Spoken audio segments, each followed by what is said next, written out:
sejarah dari dibalik Gua Snaragi ini. Dari namanya Gua Snaragi sendiri itu namanya Sunyaragi. Itu diambil aslinya dari dua kata, sunya dan ragi. Nah ini Sunyaragi ini memiliki arti sunya yang artinya sunyi dan ragi itu yang artinya raja. Jadi dibalik pembangunan Gua Snaragi ini digunakan sebagai tempat untuk menyembunyikan raga atau menyempitkan diri dari para keluarga Sunan Cirebon, atau bahasa sekarang itu bermeditasi atau bertapa gitu. Nah untuk keunikan dari arsitektur dari Gua Snaragi ini uniknya sendiri, bangunan Gua Snaragi khas atau khusus itu dibangun menggunakan material yang namanya batu karang laut. Nah uniknya di sini itu batu karang lautnya diambil dari pantai selatan. Nah pantai selatannya lebih tepatnya Pantai Baron, Gunung Kidul, Yogyakarta gitu. Nah dulu perekatnya dulu di Gua Snaragi ini bukan semen, melainkan itu namanya atras. Jadi atras itu perpaduan pasir gunung yang sudah alami mengandung semen tersendiri atau bisa disebut dengan atras. Di Gua Snaragi juga di sini memiliki ada satu mitos namanya Batu Tunggul Perawan Suci.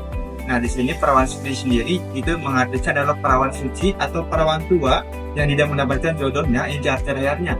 Nah disimbolkan perawan suci di sini sebagai perempuan yang menikah di sini apabila patung tersebut disentuh atau dipegang oleh anak gadis atau perawan yang belum menikah akan dijauhkan dari jodohnya. Itulah mitos di Gua Snaragi ini. Nah peran Sunyaragi di sini itu adalah menjaga kelestarian budaya di Sunyaragi sendiri itu. Kelurahan Sunyaragi itu menjaga dari sejarah sendiri kita jaga, terus dari area komplek Gua Snaragi kita dibersihkan dan lestarikan, dan juga kita mengadakan sini setiap tahunnya mengadakan seperti pementasan tari tradisional untuk mengundang orang-orang sekitar sini untuk menyaksikan pementasan tersebut. Untuk sekarang di Gua Snaragi sekarang memfasilitasi ada di sini toilet, terus kita di sini menyediakan fasilitasnya seperti payung itu sekiranya kalau hujan atau panas kita sendiri ini menyediakan payung seperti itu. Nah untuk sebelum Gua Snaragi ini sebelum COVID itu banyak sekali fasilitas yang disediakan, tetapi setelah COVID itu fasilitasnya agak berkurang juga di sini seperti itu. Tarian yang kita usahakan itu seperti kita membudayakan atau menghafalkan dari segi sejarahnya sendiri Gua Snaragi, terus kita bisa membersihkan area gua di sini agar terlihat lebih baik, dan juga kita membersihkan dengan cara itu memperlihatkan atau mengadakan pertunjukan tari-tarian seperti tari tradisional tadi, seperti tari topeng dan sebagainya, dan wayang-wayangan juga bisa.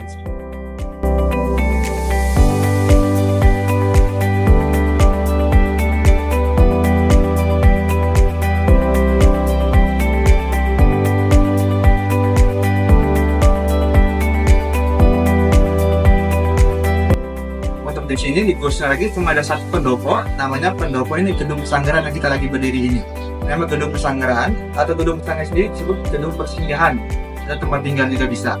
Jadi Gedung Pesanggeran ini digunakan sebelumnya dibangun oleh Ibunda Ratu Adimah tahun 1848 yang digunakan dulu sebagai tempat penginapannya Sultan atau tempat tinggalnya Sultan di sini. Dan juga di sini memiliki 3 ciri khas dari Gedung Pesanggeran sendiri. Dari ada 3 daerah, ada di Cina, Jawa, sama Belanda. Nah kalau dari Belandanya sendiri ini dari pilar-pilar belakang kita bisa lihat ini khas Belanda. Kalau dari Jawanya itu dari tiang-tiang dari belakang depan sana, sama pintu-pintu jendela sini itu khas Jawa.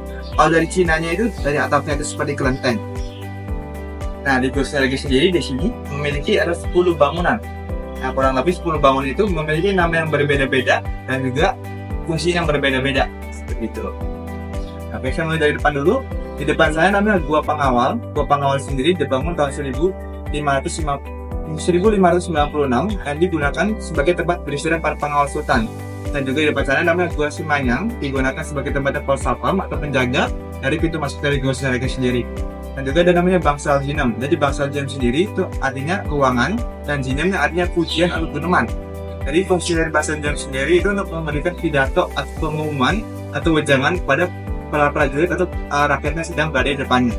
Itu. Nah di belakangnya ini bagian tengahnya di situ ada namanya Gua Pawon dan Gua Lawak. Nah fungsinya sendiri itu tepat untuk menyimpan makanan yang sudah siap saji yang diambil dari kantong kesepuan. Dan juga ada namanya Mande Beling. Mande Beling ini lebih ke tempatnya kayak persinggahannya raja atau tempat duduknya raja. Di situ terbuat dari marmer namanya disebutnya Mande Beling. Jadi dulu itu marmernya sudah digosok atau dilap jadi seperti beling. Dan juga di Gua Sinar ini ada ikon pertama namanya Gua Petang. Gua Petang sendiri di sini difungsikan sebagai tempat untuk melatihnya ilmu kanuragan atau ilmu kekebalan tubuh. Nah, dari Gua Petang juga di sini ada namanya Cungkup Gua Puncit. Jadi Cungkup Gua Puncit di sini itu sebagai tempat menara pengawas untuk mengawasi area sekeliling Gua Sinaragi. Dan juga di samping Gua Langse ada Gua Petang namanya Gua Langse. Gua Langse ini diambil dari bahasa Cina kuno yang artinya tirai. Kenapa? Karena di atas sendiri Gua Langse ini disebut ada air terjun yang berpenuh seperti tirai. Nah, di belakang dari Gua Petang sendiri, kalau kita masuk nanti kita akan bertemu dengan namanya Kamar Kaputren dan Kamar Kaputran. Jadi Kamar Putri dan Kamar Putranya para anak-anak sultan dulu di situ.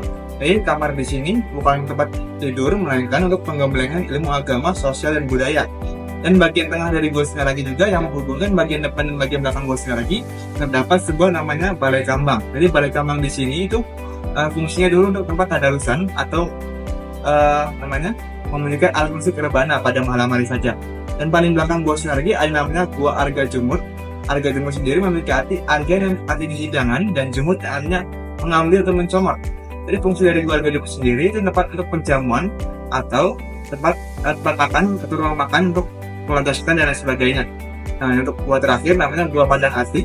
Padang Ati sendiri yang mengartikan padang yang artinya terang dan ati yang artinya hati.